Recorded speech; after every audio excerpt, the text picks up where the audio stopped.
For the first layer of the background, I avoid using titanium white. I let the white of the canvas bring light to the color, which apply very diluted, almost like a gouache. The application is very free. There are not fixed rules. You can experiment with loose and unusual brushstroke using a wide flat brush.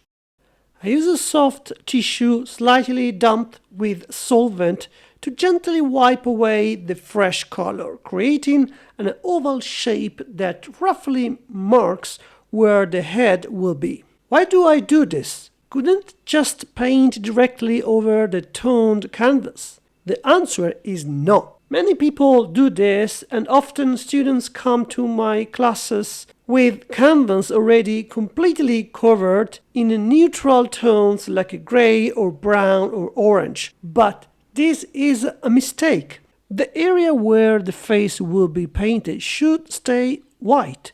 If you think this information is helpful, switch to the premium subscription and join the premium group. There you will see how to really build a face step by step. This technique is essential because it will save you 10 years of mistakes. I'm telling you the truth. I created this method myself, and you won't find it anywhere else. It's not just about drawing, it's about timing and the right order of doing things. No one explains this on internet.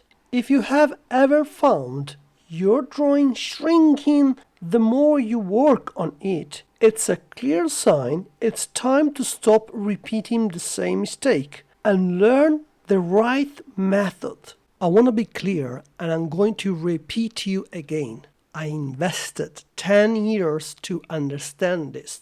You can learn it in just 10 minutes. That's why join the premium group is such a good idea.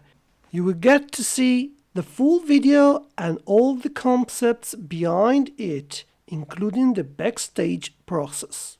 Don't waste your time. I'm leaving the link below for you to subscribe to my Patreon page.